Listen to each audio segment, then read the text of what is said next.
Hello everyone, welcome back to Architects Not Architecture and thank you for joining us. After an amazing response to the first virtual world tour, we decided to continue our global digital approach to connect the architectural community. With this event series, we are taking you on a tour around the globe to meet some of the most influential architects of our time and get to know them on a personal level.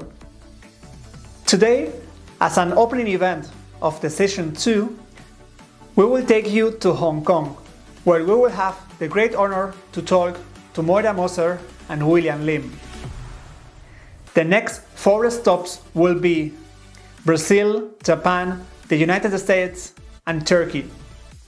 You probably don't want to miss the Japan edition, where we will have the Pritzker Prize laureate and world-renowned architect Toyo Ito as a speaker.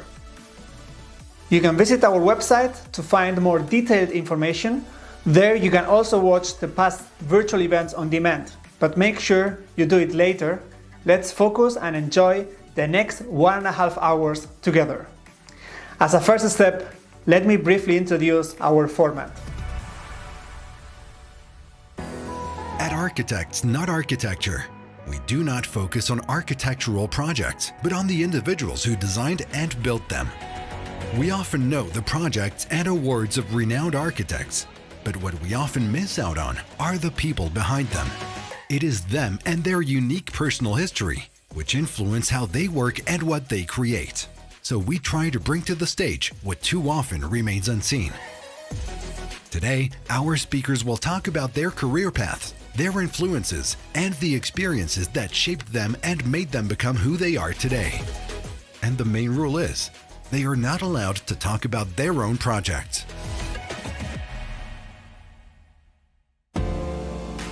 Before the pandemic, we were doing in-person events in various European countries.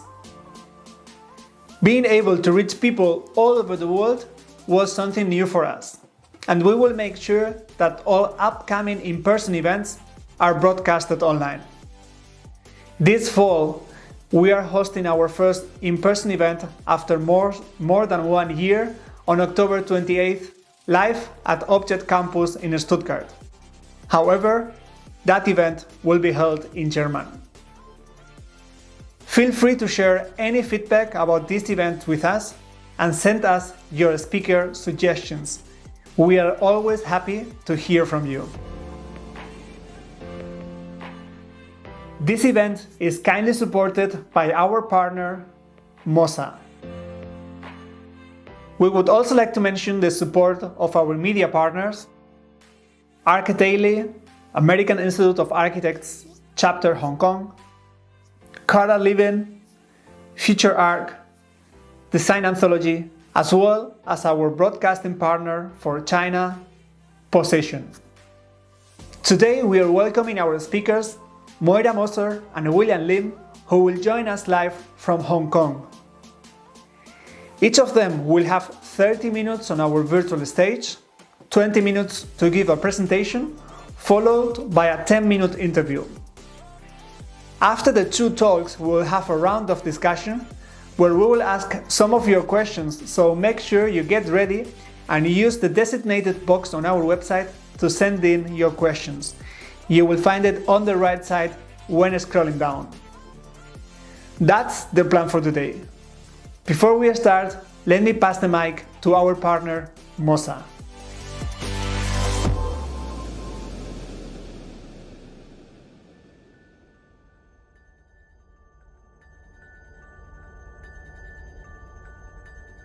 Moser has designed, developed and produced ceramic tiles in Maastricht since 1883. We enable architects and designers around the world to create signature surfaces. Sustainability is our foremost priority. To achieve this, we adhere to the cradle-to-cradle philosophy, which helps us make a positive contribution to our society, our economy, and our planet. All of our products are made using the purest raw materials and have outstanding recycling potential. We save energy and water and create excellent social conditions. The key ingredients in our tiles are clay and sand, natural ingredients that do not harm the environment or public health. 1/3 of our energy needs is generated by renewable resources. We have closed process water cycles and purify the water used by our factories on site. Using the purest resources means our tiles can be reused or recycled. We are committed to creating a safe and pleasant environment for our employees, for nearby residents, and for people around the world who live and work in buildings featuring Moser tiles.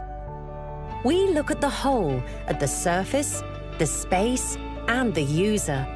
In this way, Moser is making a positive contribution to society, the economy, and the planet for current and future generations.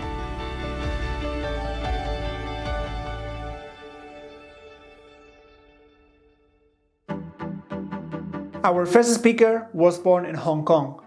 He graduated at Cornell University and has spent the last 2 decades at the forefront of architecture, culture, and art. In 1992, he founded CL3 Architects in Hong Kong, with offices in Shenzhen and Beijing as well today. CL3 Architects give Eastern aesthetics a modern interpretation, resulting in a unique showcase of distinguished designs. Marina Bay Sands Singapore, Raffles City Chongqing, Kaesong 2 Bangkok, H Queens Hong Kong are some of these award-winning projects. He is committed to promoting culture and education. He is currently, for example, on the Board of Trustees for Cornell University, a member of the Arts and Culture Council for Asia Society Hong Kong Center, and a member of Museum Expert Advisors for the Leisure and Cultural Services Department. His work has been awarded Gold Key Award for Excellence in Hospitality Design, the China Design Award, and Chinese Designer of the Year 2017. We are extremely happy that he is participating today. Welcome, William Lim.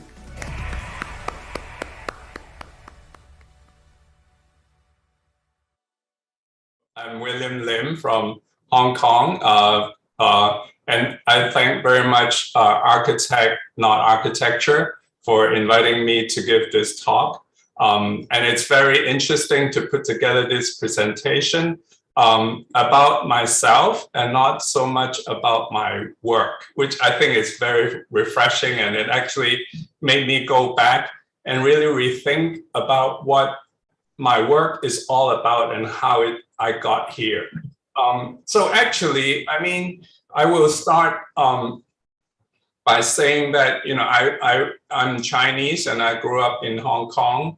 And a lot of, when I look back, what really influenced me has to do with this Chinese concept of the yin and the yang, which in a way, a lot of people could see it as a negative thing about polarity and oppositions, but also the way we look at it in the Asian culture is we look at it as harmony. Two things that opposes or differs or are from different ends doesn't mean that they are two negatives, but they actually become a way of harmony. And maybe I can explain how this harmony has driven my work and the way that I think about my projects.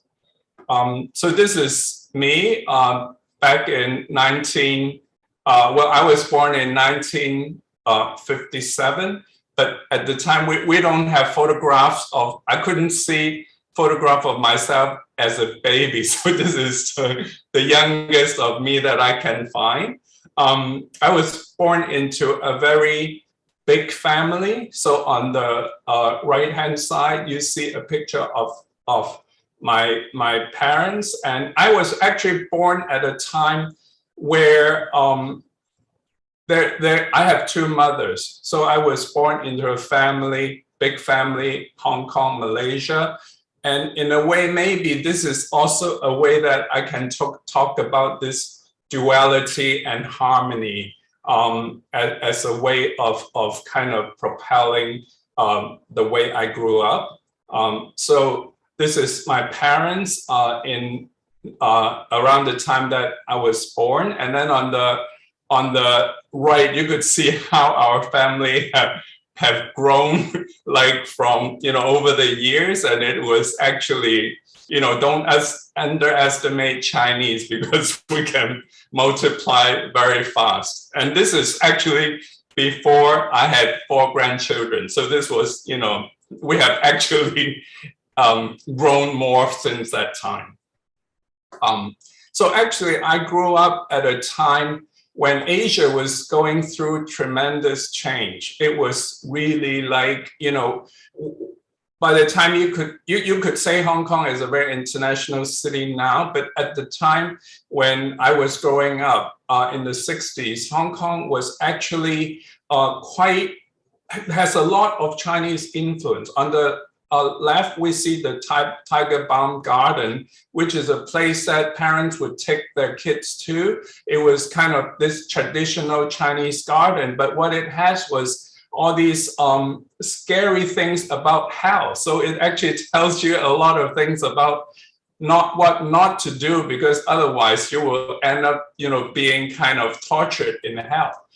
So this was kind of the mindset of the Chinese growing up. But then, of course, we also is facing a world that is looking at Asia, and there was tremendous opportunity. So on the right-hand side is the hotel that my father constructed, and this was his baby when I was just starting to realize I knew he was in hotel, and this is the hotel that he built with the support of the whole family, and everyone was trying to make this work and unify the family. And this is also how I got influenced by my father to become an architect, because he dealt with a lot of architects in his career, and he actually encouraged me to be an architect. Growing up in Hong Kong, of course, we grew up in the colonial Hong Kong. There were a lot of British presence and British rules. And there were also, a lot of turmoil, I think, over this whole period of time. And so I think there's always a kind of conflict going on. But I think like when I talk about the yin and the yang, and conflict maybe is also a way for us to understand and for us to move forward.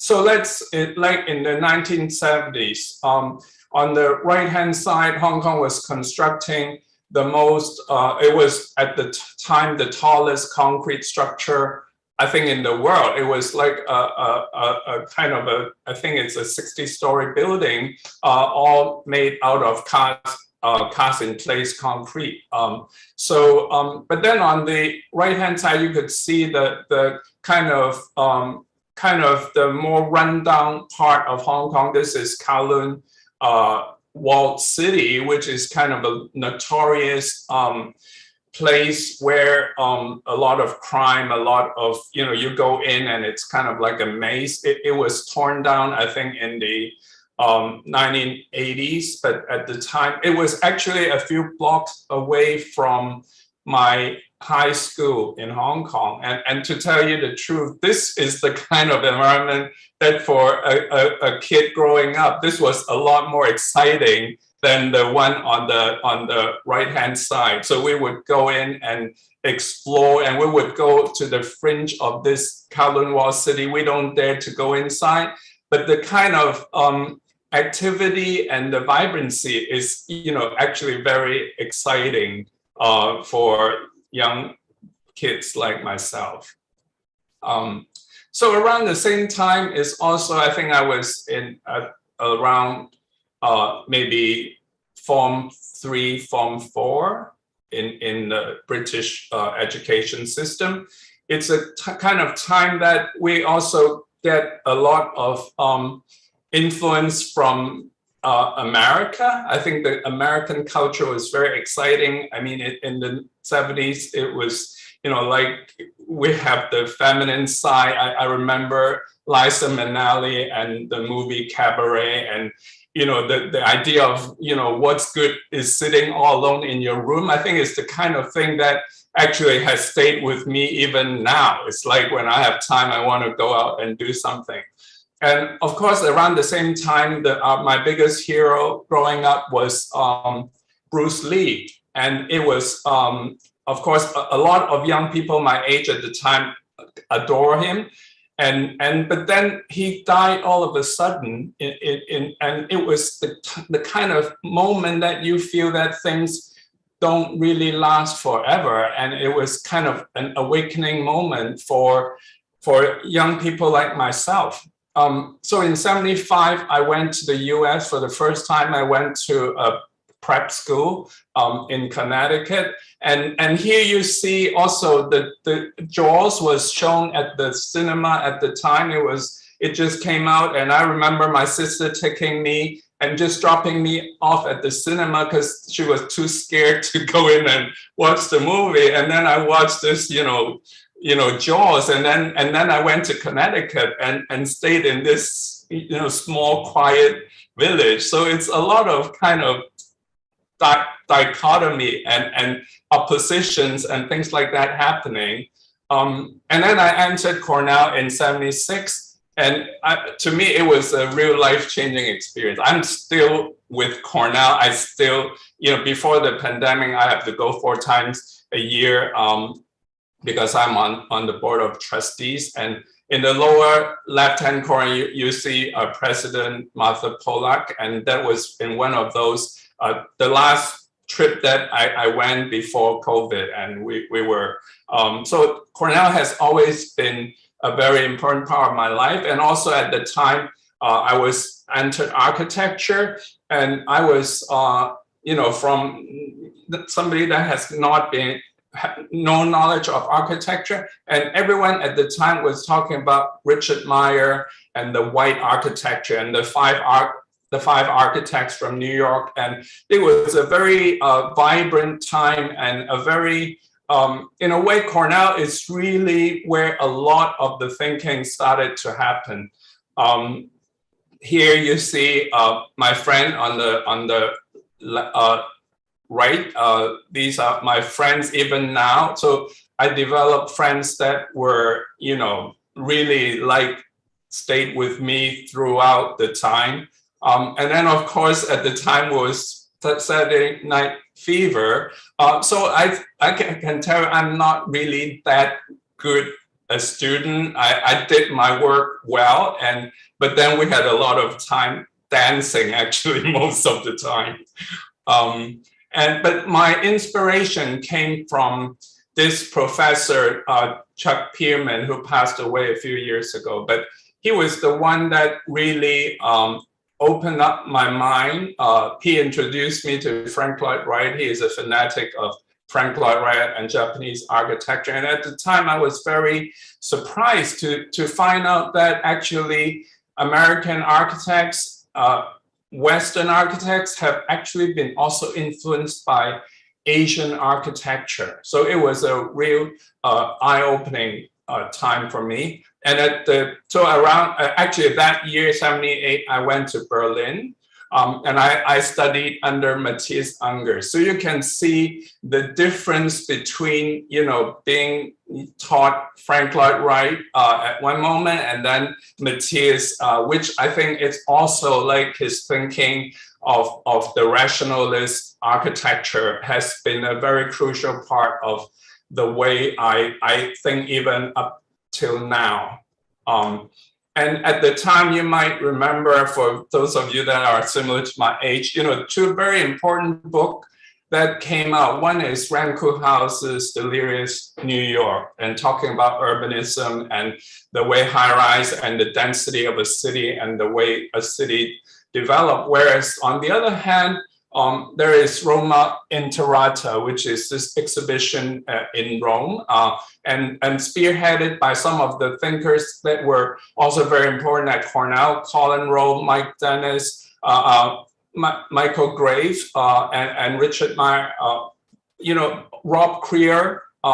So all these thinking about, in a way, a dual, one side we're talking about modernism and this development of the city. On the other side, we're experiencing from the repercussion of these major urban renewal, like Boston city, where a lot of the whole entire historic part got wiped out and rebuilt. And then we have the other thinking, the Roma Interata group, which really start to think that it's important that we live with history and incorporate that into our urban texture. At the same time, I'm also like, I was, other than architecture, there are a lot of other stimulation coming in. At the time, Dwayne Michael, I did a lot of photography. It was my at university, but photographers like Dwayne Michaels who kind of start to tell stories with photographs, and then the music and the opera of Philip Glass, Einstein on the Beach. It's just amazing the way that you can deal with architecture and space with the opera, and it was the stage set and everything was just amazing to experience. So after I graduated, I went to Boston, and I was working and of course starting a family. So we had 5 very nice years in Boston. I worked actually at the time I worked for Earl Flansburgh. I was doing drawings like this actually as a side job also to, bring in a bit more income. So this drawing is for Boston by Foot, which is operated by Earl's wife. And she asked me to do a drawing of this project that I worked on when I was with Earl. And then in '87, we came back to Hong Kong. Again, Hong Kong back then was very vibrant, very active, but not an international city like now. We still see a lot of very local presence. On the left-hand side, you see this tram actually driving through a wet market. And it's just one of those most stunning and exciting things about this Hong Kong local culture. And then on the right, it was my first trip to China was to Guilin. So you can see at the time, China was still just starting to develop, and you can see that duality between Hong Kong and China. Of course, now it's almost flipped the other way. So in 1992, the premier of China, Deng Xiaoping, actually came to the southern part of China, very near Hong Kong, and he came up, with the commitment to develop the southern part of China. This is how you see Shenzhen going from a farmland to what it is now, 30 years later. And then at the time was also like the time when the British was talking about, giving Hong Kong back to China and the handover in 1997. So a lot of major events happened during that time to actually, and that was the time when I was also considering to set up my own practice.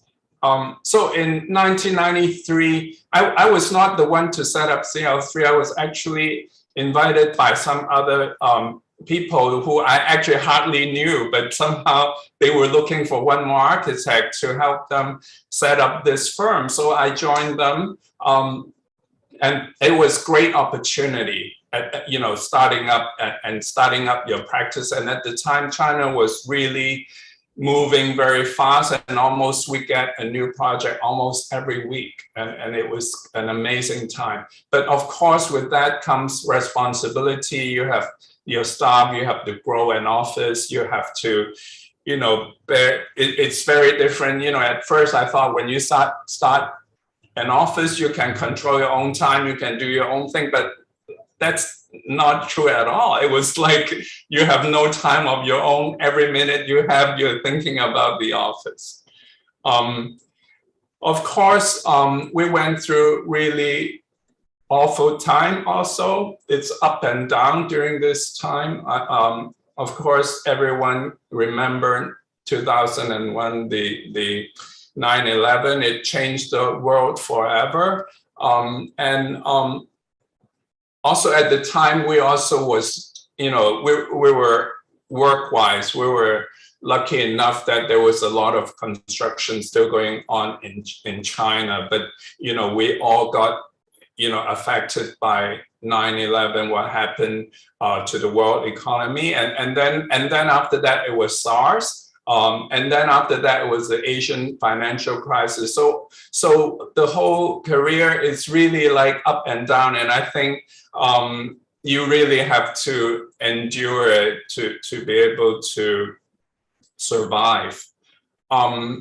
So my work, from the very beginning, a lot of what I think about has to do with the local domestic elements, the vernacular of Hong Kong, the things we see here, the scaffolding, all these very local things. But then I try a few times also to, whenever I have an opportunity, I would try to show this side of Hong Kong overseas. So I was actually in Venice biannual 2 times in the Hong Kong Pavilion, and both times I want to bring Hong Kong's culture to Italy, and I brought like scaffolding craftsmen and helped me build these temporary structure in Venice, and even up to now, I consider my projects with temporary installation, temporary structure as very important. As the way that I think about the concept of my work. I think what we are hoping to do moving forward from this time is a lot of greening and sustainable project. It becomes something that we started to think about maybe 10 years ago. And now it's becoming more and more important in my practice. So I think in a way, this will be something that we will be very keen to continue doing. And for every project that we do, I try to really convince my client that, let's do it more green, let's use sustainable material. And more so in Asia, people are listening. Actually, some projects are very proud. The client are very proud to have their projects being LEED or WELL certificate, and a lot of concept about health and green. Other than just doing architecture, I also is very involved with the Hong Kong art scene. My wife and I have been collecting artwork, and in 2014, we actually published a book called The No Colors. It featured about 200 works by 50 Hong Kong architects. It's a way to bring Hong Kong artists to a more world-recognized platform. And then this year, we actually donated part of that collection to AnA+. So I think that, to me, it's one of those things that you collect, and then somehow you would be able to share it with more people by donating your work to other people.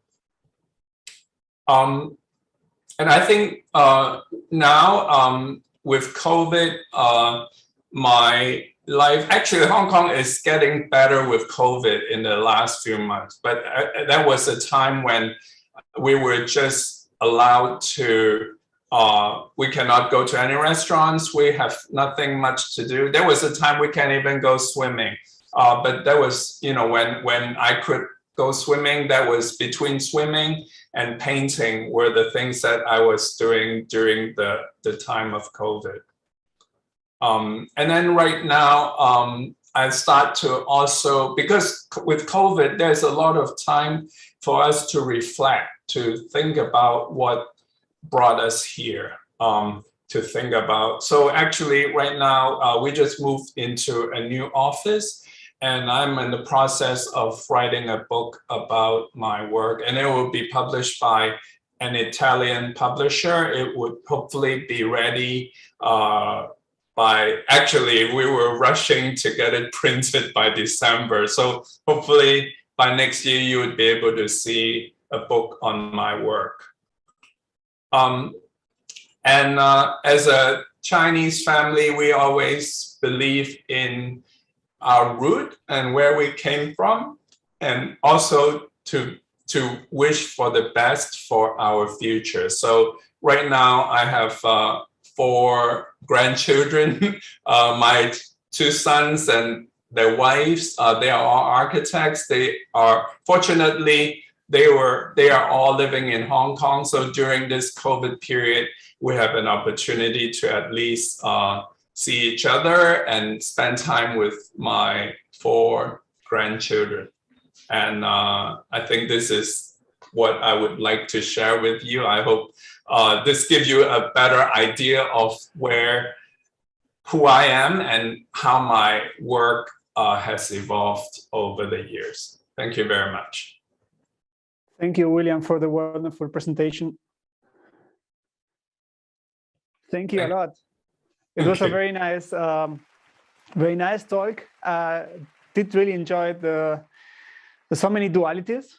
And of course, I wonder how was it to live in Hong Kong at that time. You show those pictures of the walled city and then the new buildings, and you said as a kid it was even more exciting to be in that kind of environment. Yes. How was that time for you, and what do you remember of Hong Kong those days? It was a very good time, actually. I mean, of course, well, as kids, we were not so bothered by a lot of, political thing that was going on. Also, I was not, that was pre-architecture time. So it was really just having, a good time going to school. I think the school system in Hong Kong is very difficult. It's very demanding. I felt that somehow I have a way to do my exams and studies and still be able to have fun with my friends. And so actually that was a good time. And I have to say that I said that the kind of more grassroots type of environment, the more local type of building interests me more than like the super high rise. And I would say that it's not even back then, but even now, to me, I think I'm a lot more interested in the grassroots elements, in the vernacular element, in the way that people live in the city, the real life that people live. It's not, I kind of am not too impressed by the super high rises that look the same in everywhere. But I think the local element, the little neighborhoods is really what still draws me nowadays. There is, as you are so related to art and painting, I wonder what is your definition of architecture as art, if it's an art, and what you will say of when is architecture art for you? I think we have to look at, I think maybe you could say when, I think architecture is definitely art, but I think maybe the differentiation is when is a building and when does it become architecture? The big division should be. So I think. How do you do this division? Well, I think buildings only are functional and it has no spirit, whereas architecture has a spirit, has a thinking behind it. And I think kind of looking through all this, you know, the education I have, all these different diversity in terms of architecture that people were doing. I think to do architecture, you have to break away from the normal thinking. You have to have a, you know, something extra that people is beyond just being conventional and beyond being just functional. I think engineers can do buildings that are buildings, but I think architects, we are supposed to do architecture. And if you do architecture, I think they will become works of art. I mean, I think the difference between art and sculpture and architecture is just that architecture might have a function behind it, but you can definitely call a lot of architecture art. And now in a lot of museums, they are collecting architectural models, they're collecting design. So I think definitely I look at architecture as a form of art. Or even installations, as you say that your installations were so relevant for you as an architect. That's something many museums are collecting as well. Yes, collecting maquettes of installations. Yes. On art and architecture, I wonder what does because in a previous conversation you mentioned that you went back to painting a bit more since COVID, and yes. I wonder how do architecture and painting fulfill you in a different way? Right. So I love to paint when I was a kid, but then when going to architecture school, I kind of didn't have time to do any things. I took up photography instead, and then throughout my career up to the time of COVID, I really don't have a moment to paint. And when I used to paint, I used to just do it very quickly, and I just kind of, it was a way to let out my energy. But now when I paint, I actually start to observe. I start to look at the little parts of an object. And in the way sometimes I thought about it, I thought that thing is round, but when I actually look at it, it's not round. When I start to paint it, I start to look at it, and it's different than what I thought it. And that actually is something that I'm also starting to look at in my design. That certain things, you know, you think that you're communicating this and you're trying to design this, but in a way, maybe it's only in your mind, but in a way, when you deliver it, it's something totally different. Or to the eye of somebody else, it could be very different. So in a way, I think to be able to scrutinize my work more during this time, and in a way that using the idea of studying painting to look at my design, it actually helped me to rethink about the way I design. That's so nice to hear that even this painting passion makes you even more sensitive as an architect. Yes, definitely. Yes. There is one question from the audience. I encourage everyone to use the box on our website to send in the questions. Someone asked, during the transition from British to Chinese government, what changed, if anything, in your architecture or designs? Actually, we were doing a lot of work in China during this time, in Greater China. And I think maybe in terms of physical thinking, I would like to think that it's the same. But then actually, in terms of the quality of the work that are coming out and the kind of thinking of the developers and all that, I see a real change over the last 10, 15 years. Before, I think architecture used to be a lot more safe, a lot more. It's like if it has to be.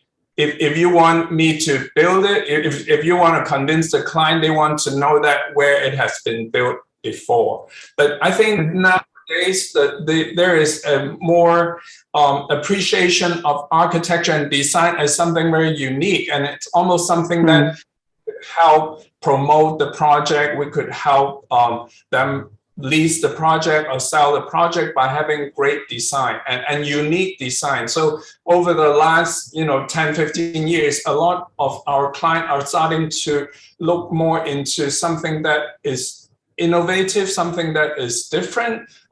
We need to bring in new elements. So I think it's a lot more daring to me, the transition. That's a good transition.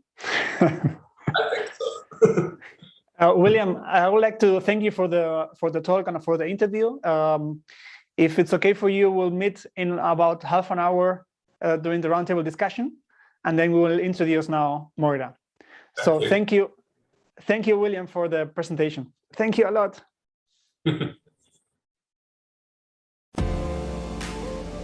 Before we start with our second speaker, I want you to do something which will keep you updated and support us at the same time, which is great.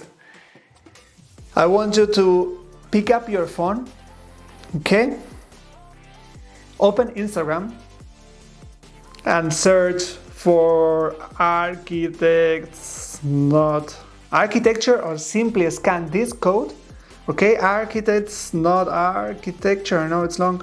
Architecture. Found it? Great. Now press follow. Are you based in China or you just don't use Instagram?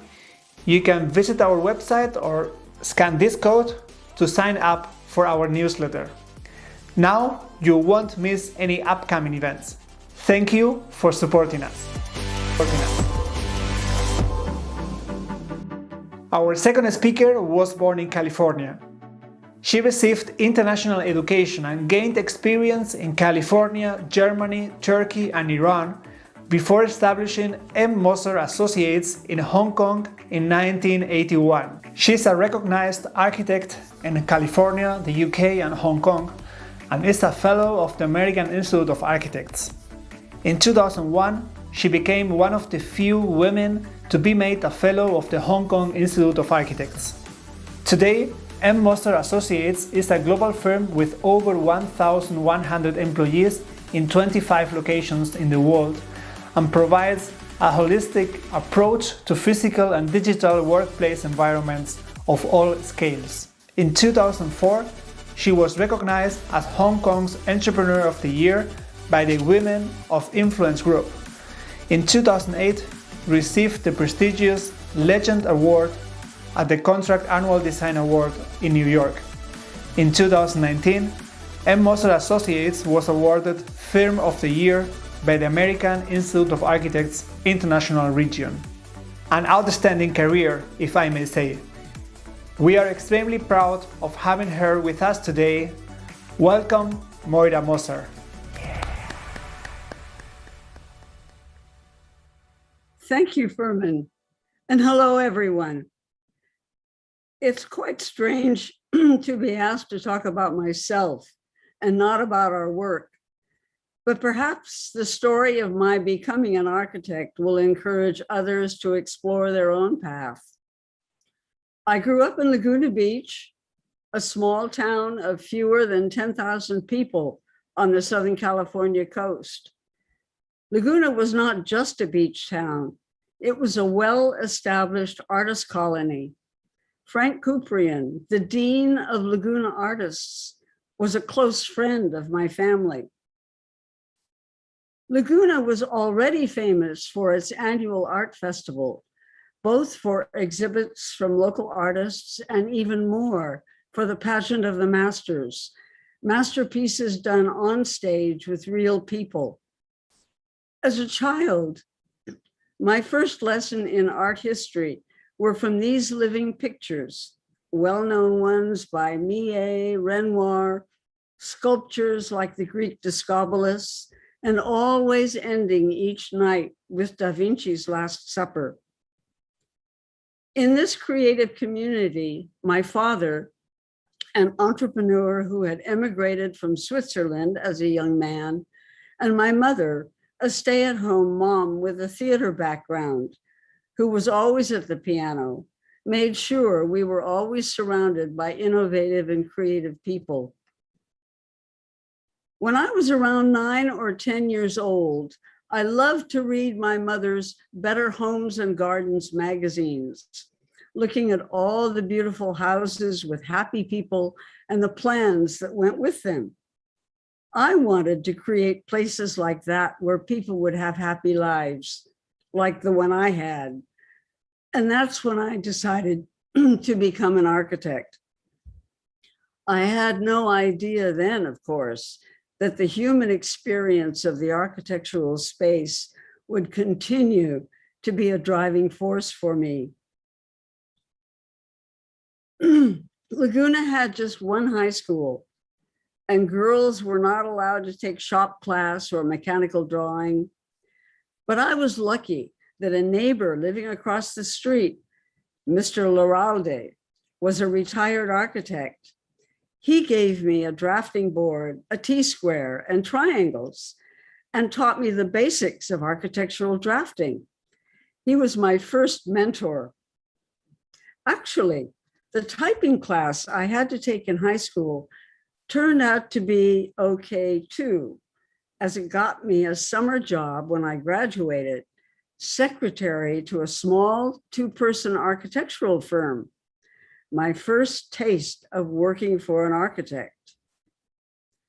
Graduating from high school, I was accepted at the USC School of Architecture, but the curriculum they offered then was very engineering focused, nothing at all about people, and that didn't seem right to me. So I went to Scripps College in Claremont instead, a beautiful campus, as you can see. The Scripps Humanities core course wove architecture into sociology, religion, and all aspects of the development of societies. This gave me a truly humanitarian and humanistic basis for studying architecture. But I wanted to see actually some of what I was studying. So I left before graduating and went to Hamburg, Germany. Having learned German at Scripps, I was able to study architecture at Hamburg University, attending lectures under that central dome that you see in the picture there. But I had to earn my way through school. So I got a job waiting table at a small cafe next to the construction site for the new subway in Hamburg. The workers and the contractors would come for a meal and a beer. And when they found I was studying architecture, they helped me get a job as a draftsman at the reinforced concrete construction firm that was building the subway. The firm was in Chile House, one of Hamburg's iconic old buildings. The building still had the Paternoster elevator system with the open cabs continually going up, around, and down like a rosary. I had never seen that before, but soon learned to quickly jump in and out of the moving cabs. Working my way through school in Germany turned out to be just too difficult, and I knew I had to get back to the US to finish my architectural education. But being in Europe, I decided to take the grand tour first, albeit as a poor student staying in youth hostels. My first stop was Cologne, or Köln in German, to see the cathedral.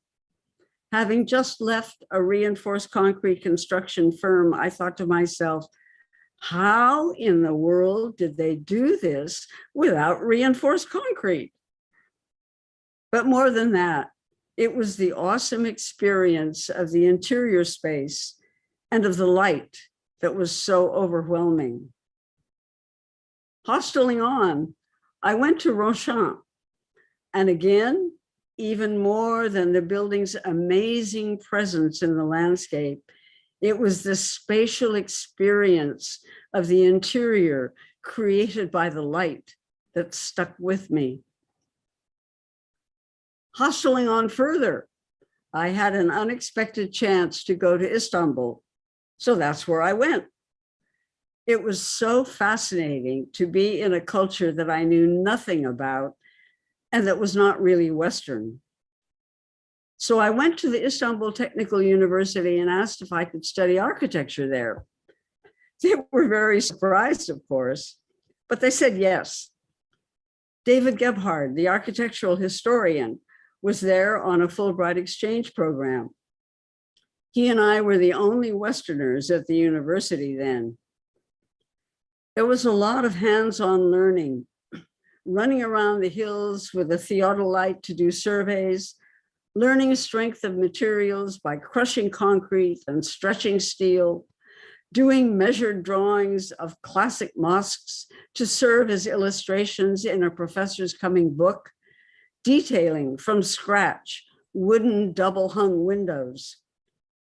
But still, I knew I would have to get back to the US to finish my architectural education and become an architect. So together with an Iranian architectural student in my class, Nader Khalili, whom I married, we headed to Rotterdam, taking the Orient Express third class. We were still poor students, as far as Paris. We made a stop in Paris just long enough to visit the Sacré-Cœur and the Louvre. There I am with the Venus de Milo. No barriers around artworks in those days. Then it was on to Rotterdam, where we took the Grootebier, a troop ship turned student ship, to New York. Coming back to the US by the Statue of Liberty, I felt a bit like an immigrant, but happy to be coming home. But New York wasn't home, California was. So on to California, where I registered at UC Berkeley's School of Architecture. Our studio classes were in a wonderful old shingled building that we called the Arc. Donlin Linden, later of MLTW, was teaching there, as was Patrick Quinn, who later went on to be Dean of the School of Architecture at Rensselaer in New York. I don't have a photo of Patrick from the old days, but we're still in touch today. After Berkeley, and I didn't want to stay there because I didn't want to become a Bay Area architect, I went down to Los Angeles, closer to my hometown of Laguna Beach, to look for a job. It wasn't easy. Not only was I fresh out of school, I was a woman, and most firms wouldn't hire a woman as she might be a distraction in the drafting room. But then I interviewed for a job with Mr. Rook, who had a small firm designing schools. It turned out he was from Hamburg and had actually been involved in the design of the central domed portion of Hamburg University, where I had studied. And I could still speak German, so I got the job. He was a good mentor and very supportive. With enough apprenticeship, I was able to sit for and pass the exams for the California architectural license. Eventually, I got a job at the California office of Edward Durrell Stone and worked my way up to being the project architect for an early Kaufman and Broad office building, working with the consultants through design and engineering, then working with the contractor through construction, basically doing the entire project. But Nader, my Iranian architect husband, wanted to go back to Iran, where things were progressing quite rapidly in those days. So it was goodbye USA and hello Iran. What an amazing amalgam of mud brick villages, elegantly tiled mosques and madrasas, and women in their black chadors. Living in Tehran in the 1970s, things were developing rapidly. I registered with the trade office of the US Embassy just in case anyone would want to meet with a US architect. Nader and I had a small architectural practice, and there were a few commissions. My dear son, Dastan Khalili, who is now a filmmaker in California, was born. But the greater excitement was that it seemed the whole world wanted to come to Iran in those days. In 1974, I was involved in Iran's International Congress of Architects at Persepolis. It was opened by Empress Farah, who had studied architecture in Paris before marrying the Shah. It was a marvelous assembly of outstanding architects, including those shown here, plus many others. And I think Ungers was there too, William. Iran was moving ahead so rapidly that everyone in the world seemed to want to get involved, including the world's best architects. And Iran's own young architects who had studied abroad were rediscovering their architectural roots and creating new interpretations. It was an exciting time. Also in 1974, Louis Kahn came to Tehran at the Shah's behest to create a proposal for the development of Abbasabad, a huge empty space in the middle of Tehran that I was very familiar with.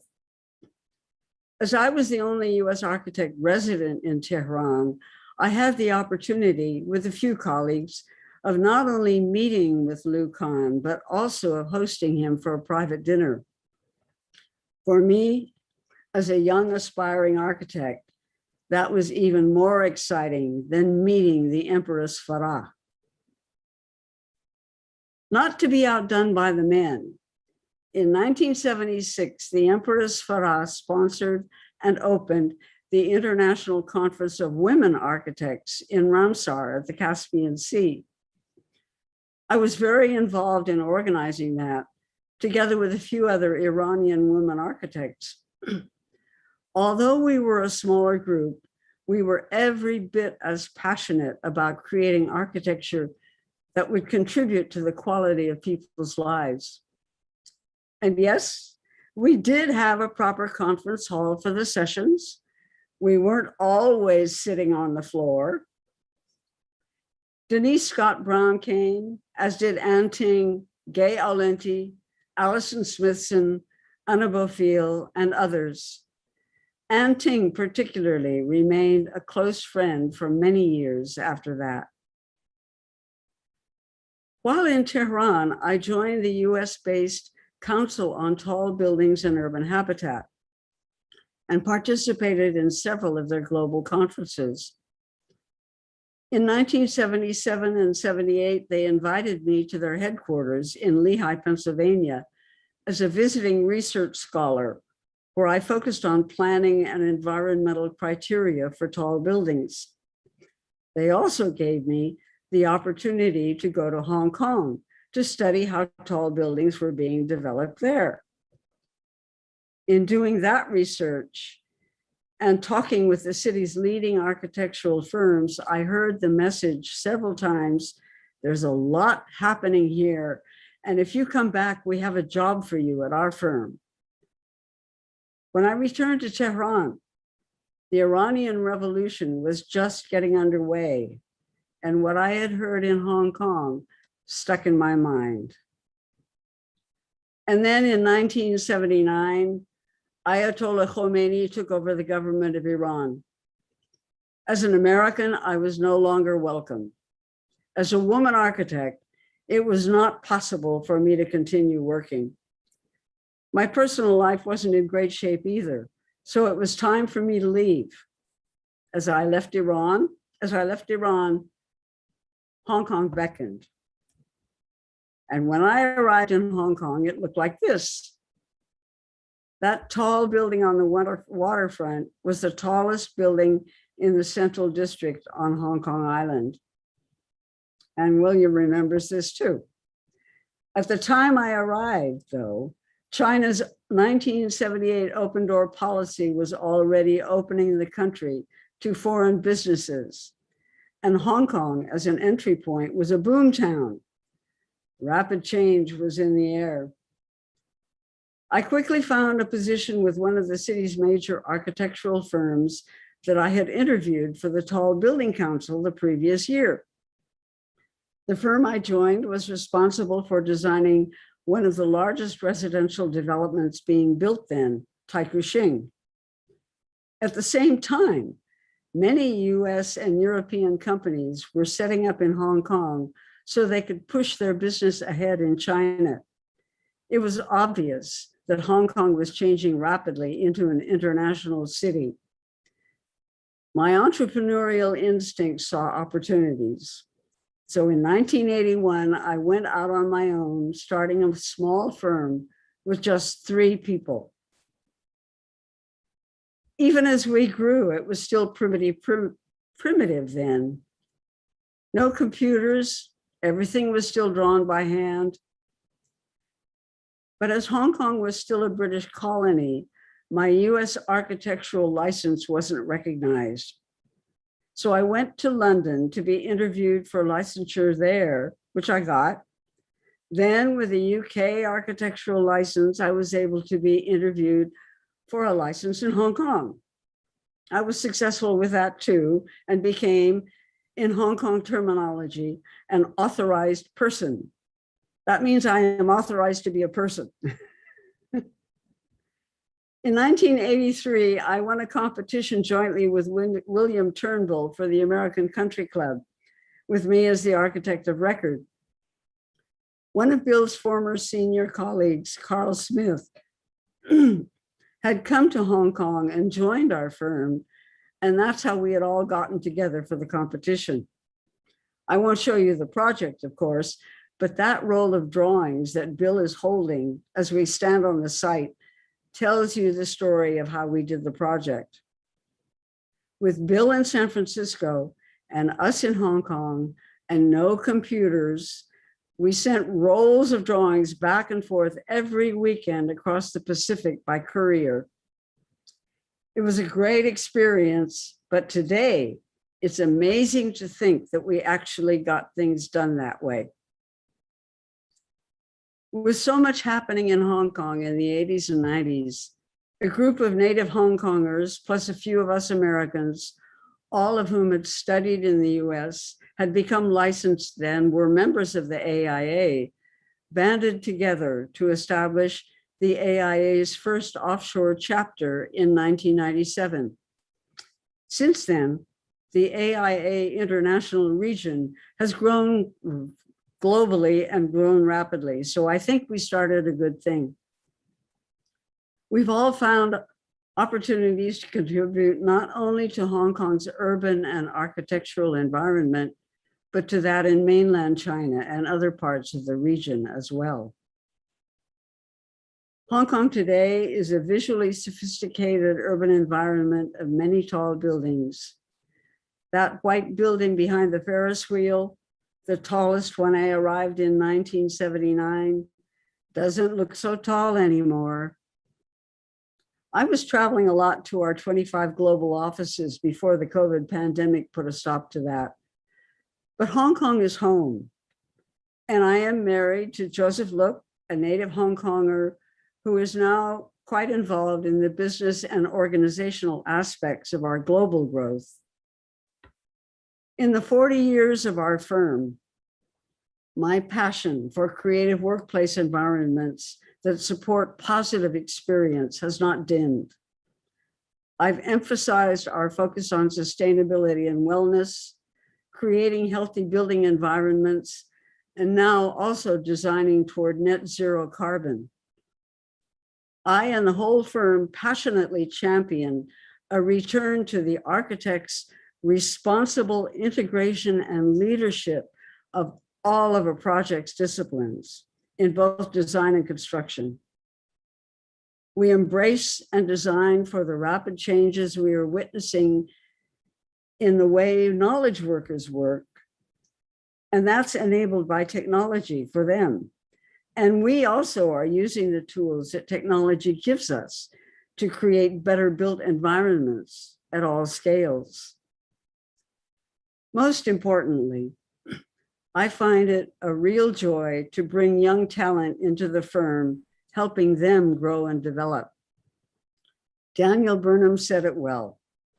Remember that our sons and grandsons are going to do things that would stagger us.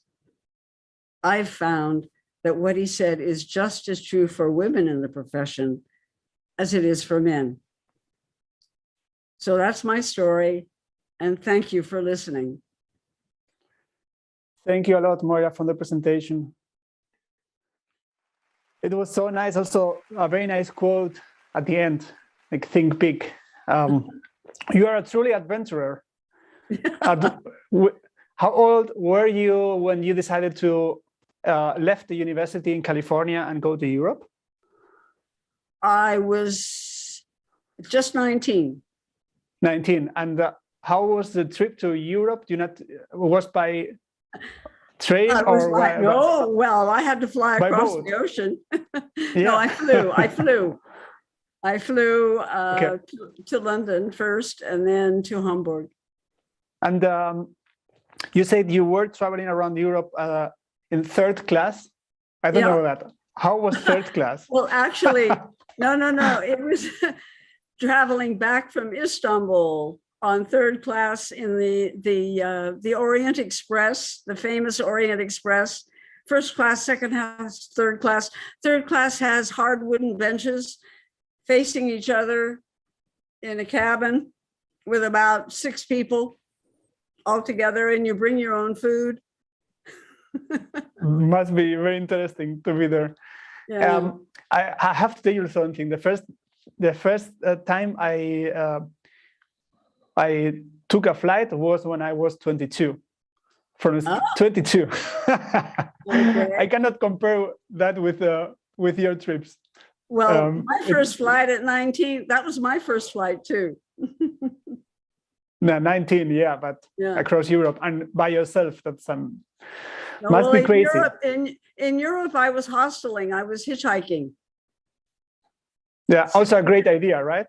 It was safe in those days. It was safe in those days. You must have amazing memories. It's also interesting that you now are based in Hong Kong and you stayed in Hong Kong, and you consider Hong Kong as your hometown or your city. After more than 40 years here, my goodness, this is home. But I do travel a lot when the pandemic allows me to. I also had to think about the first amazing building you saw with this column dome. Probably was the first inspiring workplace that you have seen, as you are working so much with workplaces. That was somehow also a workplace. Well, what I find is that every place you sit down and think and do something is a workplace. We used to call these things offices. Now we call them workplaces. And sometimes they're work points, work locations, whatever. But wherever you can sit and think and do something, you make that your workplace. And maybe it's under a tree in a garden. As long as you have Wi-Fi right now, you can work, you can work from there. Right. In an interview, I found out that at the age of 9, you already knew that you wanted to be an architect. That's true? Right. Yes. What would you recommend to people that didn't have that kind of revelation? Sometimes it's not that easy, right? Well, I think whenever you fall in love with the profession, that's when you want to do it. But you have to really love it, because it's not easy to become an architect, as you well know. Yeah, William, I actually also mentioned that he thought maybe at the beginnings of the practice you have time for yourself and so on, right? No. Actually, not like that. Actually, the truth is that clients determine how much time you have. So we have to find good clients. Usually they want everything done yesterday. So That's you hard. stay up to the late hours and finish to get things finished. I see one question from the audience regarding being a female architect. Do you mind if I ask something Please, about go ahead. that? Do you think that being a woman in a male-dominated profession early in your career had an influence or your desire to start your own company or firm? And what would you regard as your greatest success in your life, not just in architecture? Well, the first question, those are two questions, very different. Yeah, that's right. No, actually, I was very fortunate. My parents never discouraged me from being an architect. They never told me that it was a man's profession. And so I very blindly went ahead and said, well, I'm just going to become an architect. Mm-hmm. And actually, I am going to be very, very happy when one day people don't talk about women architects. Mm. We don't talk about man architects. Are you a man architect? I'm a licensed architect, as you say. Licensed person. We're all architects, okay? Gender has nothing to do with it, really. Mm. The other question, tell me again, what was the other question? What will you regard as your greatest success in your life? Not just architecture, that must be hard. My greatest success is my son. Mm-hmm. I am so proud of him. He's an independent filmmaker. He has a film that is going to be streamed in early next year, a feature film that is actually in about 12 hours from now in Los Angeles. It will be showing as a short premiere. And I'm very, very proud of him because he too has followed his passion. Mm-hmm. I followed my passion. He's followed his passion. And I think that's what makes a good professional or a good artist or a good architect. Mm, that's true. Do you have any regrets? Oh my goodness. No, not about becoming an architect, certainly. Mm. No, I'm very glad I've done this, and I still love it. It's fascinating. Mm. Actually, AnA Moser Associates is now one of the top 20 biggest companies in the world. I don't count as a design company. I don't count these things. Numbers don't mean anything to me. Actually, those kinds of numbers don't mean it. Hmm? What does success mean to you? What is success? Success is when our clients come back to us, when our clients recommend us to other people, when our clients say that we have given them something that is beyond what they were hoping for. That's success. Hmm. That's a nice answer. I will say, if you're okay with that, I will ask William to join our roundtable discussion. It's okay? Great. All right. So now we can hear William as well. Okay. That's great. It's such an honor. It's such an honor to have you both participating. I think we come from two different backgrounds. We have two different approaches, and I think we both respect one another. I certainly respect you, William. I know you do some really great stuff. Thank you. And, we pretty much live, in the same city. We see each other once in a while, but I never knew this amazing story about you and what you have done. It's just amazing. I didn't know your story either. Hey, I wanted to pick up on one thing you talked about, your family background, having two mothers.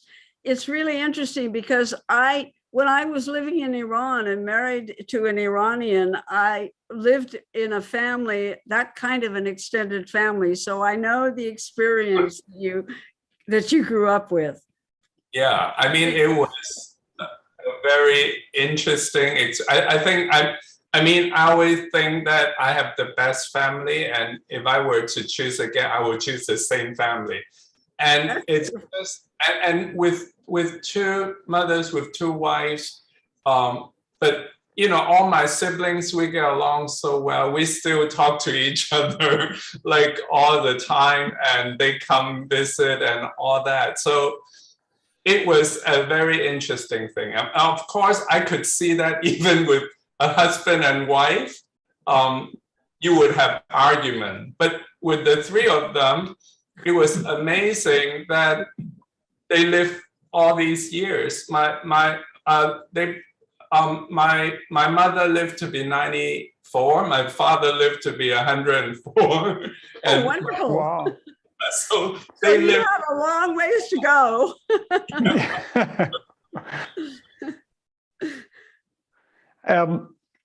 There is a first thing. Actually, you have started already, but there is something we like to ask. If you have a question unrelated to projects that you would like to ask each other.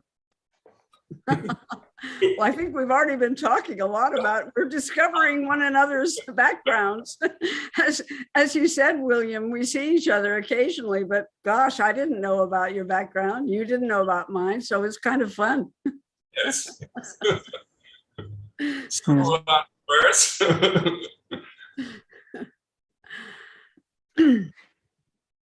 I see one of the I encourage the audience to send questions. I see one of them. Maybe I will start with one of my questions, and will be regarding Moira. You mentioned the beginnings with the AIA. What does this kind of association, the AIA, the American Institute of Architects, help you as an architect, especially in your beginnings? Oh yeah, well, when I went to Iran, it was a badge of honor. It really said, oh, the AIA means that you do things honestly. There's no backhanded work. You actually get things done professionally. So it was very important to have that credential. Mm-hmm. And I think the same thing happened initially when I came to Hong Kong. I found that people said, oh, wow, AIA, that's really a globally known brand, if you will, for architects. It means that they really know what they're doing. So it's always been a badge of honor for me. And William, how was that helpful for you? If it was, it's definitely helpful. I mean, I think I was probably among the early members, or maybe a founding member. I can't remember. Yeah. Yeah, but it definitely was very helpful, especially like doing work in China.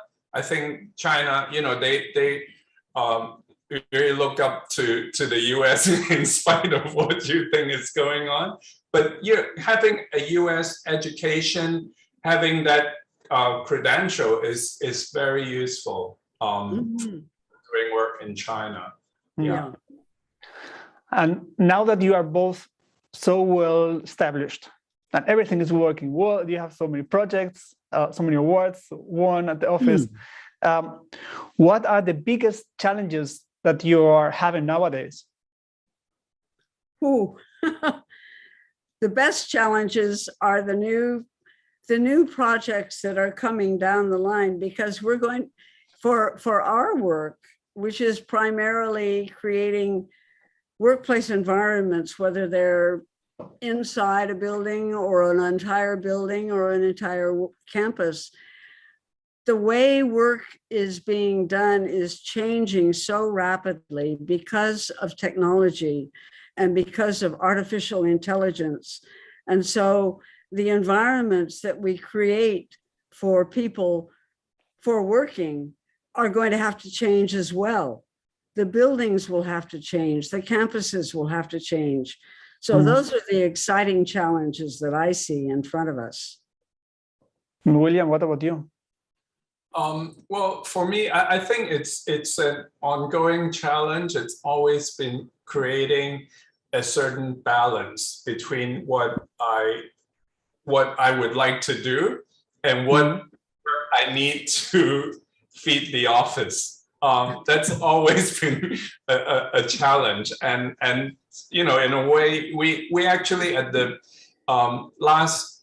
beginning of this year, we tried to scale down the office. I think that some of the work we do can be more exciting or interesting, but then because we need to run the office, we need certain amount of work. So we try to scale down, but then gradually in the last couple of months, 3 months or so, we actually came back up. So in a way, to me, it's like I would like ideally to strike a balance between the kind of work we need and good work and doing good work. So that's always been a challenge. That's your yin and yang again. Yeah, opportunity and responsibility. Yes. As you mentioned, I guess the H Queen project combining the arts, so galleries and architecture must be one of the most how do you say that? One of the fulfilling projects that you have done. Yes, am I right? It definitely is one of my most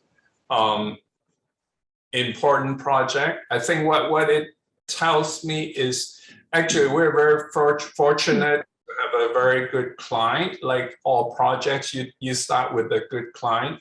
Also, I think that for this project, we were able to push an idea which seems like a bit crazy to reality. I mean, to do a building in the most prime land in Hong Kong and to dedicate it all to art gallery. I mean, the developer has to do a lot of risks, take a lot of risks to do a project like that. And actually, so for me, it combined all my passion into one project. I've, you know, been really passionate about art galleries. I've always wanted to do a museum. I don't have a chance to do it, but then this is a vertical kind of gallery, which is also quite revolutionary.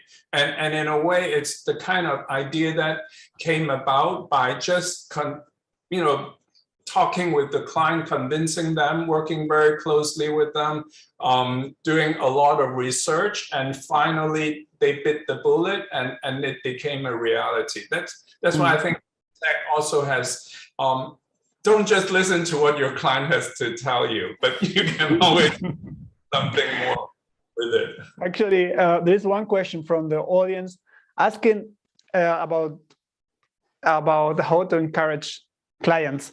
The question is, so they truly appreciate this, participant truly appreciated the presentations. You both have mentioned green buildings and sustainability for your projects and for your designs. In Hong Kong, how will you encourage your clients to think of issues as such? Moira, would you like to go first? Okay. Well, I think sustainability, starting with LEED, for example, in the US, is really about the environment around us and to ensure that what we are creating in our buildings is not damaging the environment.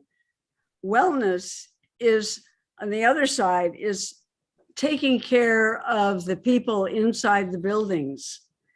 And for us, I think that's very easy to communicate the importance of it, because particularly in China, where productivity is so important to businesses, actually, if you have a healthy environment, better air, better lighting, the right temperature, comfort, you will be able to actually work much more effectively. There have been many studies that the brain actually operates a lot better in a clean environment. And so that part is very easy to sell. And the part of building sustainable buildings, a more cradle to cradle, if possible. How do you? Well, maybe William can answer that on the. I'll let him answer that. Yeah. William, you have the mic. Okay, William, you go. I'll try to answer that. Well, I think first of all, you choose your client to start with, and I think we have been fortunate to really work with clients that already, you know, when we start the project, we know that's the mindset they have, and I think that it would be a lot easier. And also we have been also advocating that with our project. So I think when a client come to us, they also know this is what to expect. I think in this part of the world, it's not that difficult to convince. I think, like, let's say like China, they're trying, you know, they have this national policy, they want to get to zero carbon, and by I think it's 2050 or something like that, or 2060. But you know, the whole strategy is heading that way. So I would say that probably 60% of our client is already, you know, wanting to do that even before they hire us. The project is already going to be like LEED certified and all that. So I think that in this part of the world is really not that difficult to convince client. And I think it's just a natural thing that, you know, we're doing project in Thailand, in Malaysia, and it's just, I think client understand. We don't really need to twist their arm to convince them. That's great. That's helpful. Yeah. I would. You want to add something? Yeah. I was just saying, I would agree with what William says. I think that particularly the zero carbon issue is becoming very, very, very important in China.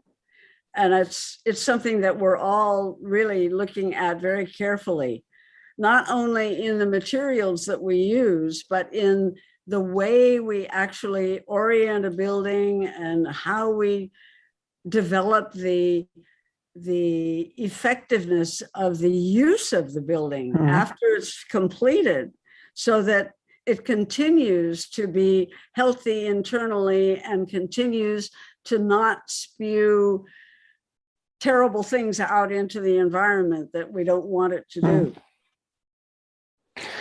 And I do have two last questions. One is, for people like me, I have never been to Hong Kong yet. Hopefully in the near future. Right now it's quite difficult, but hopefully it will be easier soon. For architects that have never been to Hong Kong, what should architects not miss when visiting the city? Who would like to go first? I would say Queens. Make sure you see.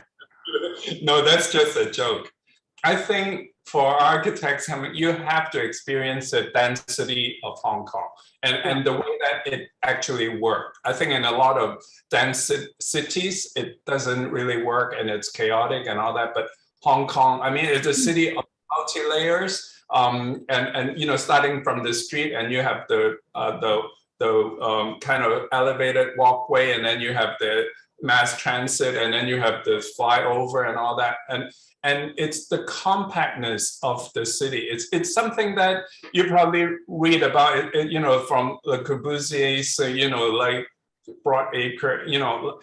But in Hong Kong, it actually worked. Go to Taikoo Shing. That's the project that Moira was showing it under construction. That was probably 30 years ago. Now it's a full kind of mini city, and everything works so perfectly. And this is definitely to experience it. Right. Moira, what would you say? I would agree with that. I think that the other thing is that if you come to Hong Kong, you really want to go to Shenzhen as well. Because here is another hugely developed metropolis that is very, very young, as starting in the late 70s, right? And my gosh, it's almost as big as Hong Kong now. And I think what is so interesting is that things are done very, very rapidly here and in China, far more rapidly than they are in Europe or in the United States. And perhaps because of that, change happens very rapidly as well. So new things are happening all the time. And I think that that's one of the most exciting things about this part of the world. That, you know, on the other hand, it's a little bit sad that a lot of the old things don't remain, that they get rebuilt or torn down and rebuilt and so on and so forth. But on the other hand, it's, you know, it's wonderful. Everyone is looking ahead. People are not looking behind. And it's a very positive and wonderfully exciting atmosphere. Great. That sounds great. You will be welcome when you come. Yeah, I can't wait. I look forward to it. There's one very last question. And the question is, what advice would you give your 20 years old self if you would meet him or her right now? What will you tell him or her? Moira, would you like to start? I would say, just keep going. That's what I've done all my life. Just keep going. Don't stop. Don't let things push you back. Don't feel that you are second rate or for any reason in the world. And just follow your passion. Follow your passion. Nice advice. Yeah. William, what will you say?